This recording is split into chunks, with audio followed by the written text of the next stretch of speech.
long as we felt imprisoned or chained or trapped by black skin, black features, and black blood, that skin and those features and that blood that was holding us back automatically had to become hateful to us.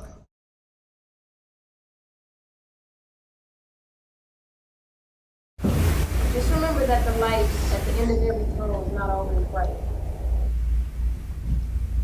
Malcolm is a good, devoted, loyal man.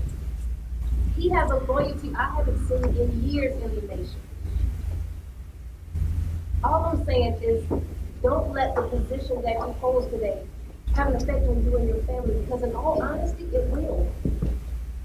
Why are you talking like this, sister? You say it like it's not a good thing, like it'll become a burden. No. I'm just preparing you for what lies ahead. Which is a long, tiresome journey. If the so-called Negro in America was truly an American citizen, we wouldn't have a racial problem. If the Emancipation Proclamation were authentic, we wouldn't have a racial problem. If the 13th and the 14th and the 15th Amendments to this Constitution were authentic, we wouldn't have a racial problem. If the Supreme Court desegregation decisions were authentic, we would not have a race problem. But you have to see that all of this is hypocrisy. And these Negro leaders are running around here telling the white man that everything is under control, that we're taking care of everything, that everything is all right, that everything the Honorable Elijah Muhammad teaches is wrong, but I'm here to tell you that everything that man said was going to come to pass is coming to pass. Now these same Negro leaders are running around here talking about there's about to be a racial explosion. Yes, there's going to be a racial explosion. And a racial explosion is more dangerous than an atomic explosion. There's going to be an explosion because black people are dissatisfied. Oh, we're dissatisfied not only with the white man, but with these Uncle Tom Negro leaders running around here posing as spokesmen for you and I. That was just like you got a powder keg. Now if you have a powder keg and you got too many sparks around it, then the thing's going to explode. Now if the thing that's going to explode is sitting inside your house, and when it explodes, then the house is going to be destroyed. Getting a little bit too big for the nation right now. Just watch who you associate yourself with in and out of the nation. See, when people get a little bit too big, people will do whatever they can to bring you down. And just don't know what I'll do if anything was to happen to you. Brother, don't talk. Listen, you're worrying too much, all right? Now, I told you, if the situation becomes one I'm not comfortable with, I will walk away. All right, I will walk away. Walk away? That's not going to happen. It's big for them to just let you walk away. Just say, here. Oh, look at me. Brother, look at me. I told you were worrying too much. Besides, worrying will turn you gray. I guess we don't have anything to worry about there. Come on, brother, let's get something to eat. Malcolm made it plain in his terminologies. He would take you on the journey from slavery to the present. He would read this book called Anti-Slavery, Origins of the Civil War. It was written by a white historian, Dwight Duman. Now, as he took you on this journey from slavery to the present, he would always say, the form may have changed, the actors may have changed, but the fundamental relationship to you hadn't changed. See, I admire my husband. He's the type of man any woman would want to marry. He's a provider, a loving and caring father, a warrior, the kind of man any woman would stick her neck out for. I vow to love this man till death do us part. Till death do us part. Oh yes, we don't legislate anything, do we? We don't own anything. The white man owns everything. He regulates our economy. What's that? Oh, the devil tricks you. Look at this. We don't regulate anything. Sister, are you comfortable out here on display like this? Look at yourself. On display to be sold.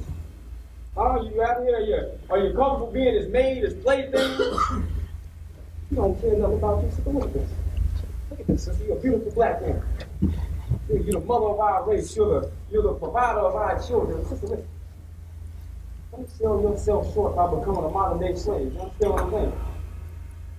I'm sorry. I need a job and I need the money. That's right, go on with it. White man still controls our economy. We don't legislate anything. We have no control over our own economy. Oh yeah.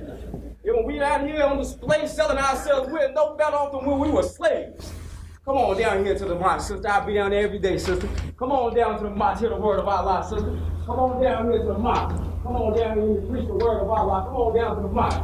Yeah. Come on down here to the mosque. Get the truth. Get the truth about the white man. Good afternoon, ladies and gentlemen in the studio here, and you out there in TV land. We are here with Mr. Malcolm X. So nice for you to be here. Nice to be here.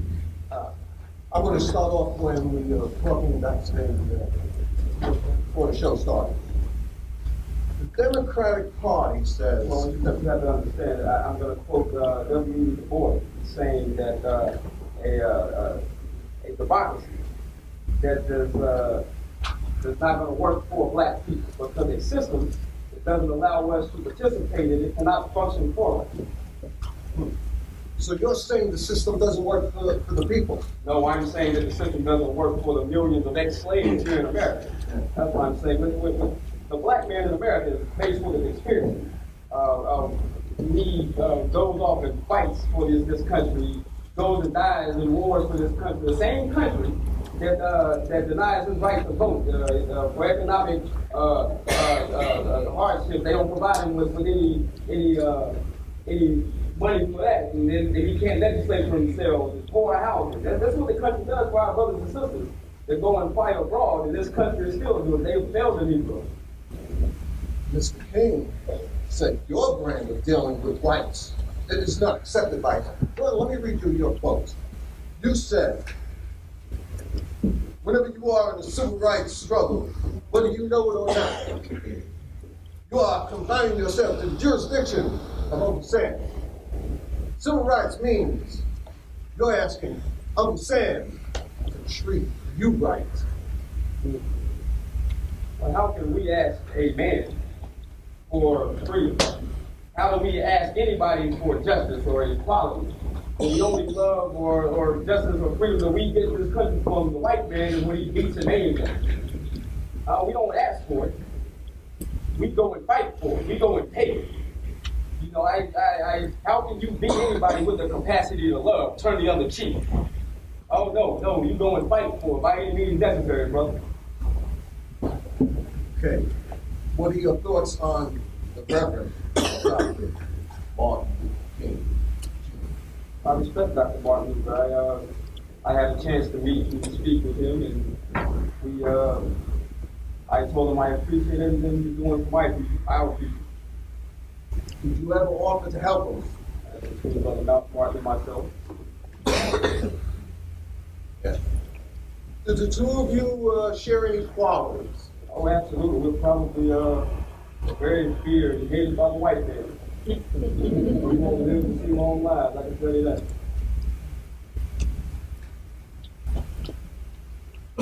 Meaning? Meaning, when you have someone like myself, Brother Mark, and we already targeted, we stick our neck out there for the black community. We're forerunners. We're not afraid to combat the white man. Let me say that again. We're not afraid to combat the white man. Now, when you have people like us and we give the oppressed hope, when we give the oppressed hope, and we give them the knowledge to fight back for themselves, to regulate things for themselves, then, brother, we're a bigger target than when we first started this thing. So, yes, that's what I mean by that. My producer tells me that you're out of time. Let me rephrase that. We are out of time. Do you have any closing remarks? I do. Your President Lincoln supposedly fought in the Civil War to help race relations in America. Race problems are still here. Then your same President Lincoln, we came up with this Emancipation Proclamation to help the race problem in America. It's still here. Then some white liberals come up with this 13th, 14th, and 15th Amendment to solve the race problem. Race problem is still here. Then your buddy Kennedy, he comes along here, he brainwashes the millions of black people into voting for him. Brainwashed. Oh, Uncle Tom just brainwashed him, thought he was a friend.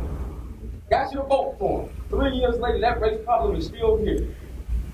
When you got police brutality down in the South, dogs biting out women and children, black people being burned and lynched down in Birmingham, and you do nothing about it, but you got our votes and you do nothing about it. Only when the black people start fighting back. Let me repeat that. I said only when the black people fought back is when he sent the guards and the troops and the police and the dogs in there to stop everything, right? Because nobody broke the law until we fought back. So this country is no closer to a race relation problem solving than we were 100 years ago when we were slaves. And with that, I say good night. How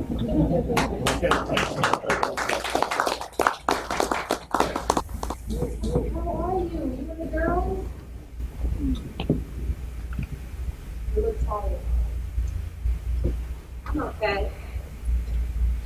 It's just with Malcolm being gone all the time, it's hard. It's like he's more devoted to the nation than he is his own family. When he is home, we're either making babies or he's resting. He's running himself ragged. Now I hear some in the nation are jealous. Sister, that's what I want to talk to you about. Some people in the nation feel that Malcolm he's overstepping his boundaries. In plain terms, he needs to check himself before they put him in check. Is this a warning or a threat, sister? This is a friend talking to a friend. Well, friend, listen to what I'm about to say. You tell those jealous brothers to mind their own business and let Malcolm and I tend to ours. If I can handle being home alone, I'm sure the brothers can handle all the work he's doing to help the nation grow. Betty, is it the nation he's trying to help grow or himself? Ask those jealous brothers. They seem to have all the answers. You know, sister, sometimes I question who's real and who's not real when it comes to loyalty. Malcolm, I hear things that scare me. You got me things that scare me. Why do you think she asked those questions? It used to be when you would go out of town, I never worried about you coming home.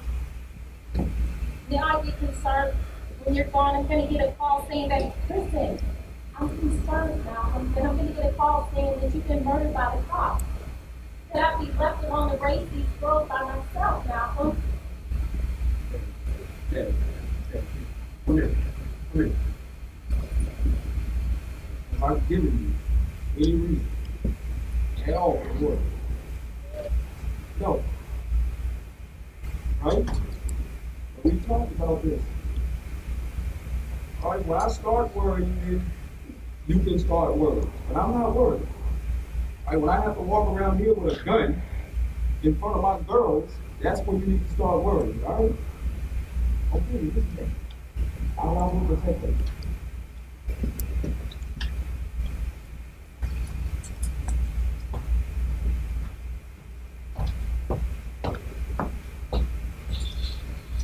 Is it that my husband's too blind to see what lies ahead for us? I hear things that keep me on edge. Should I tell him? Do I shake it off? He's so focused on trying to make the minister happy, he's forgotten about other things just as important, like his family.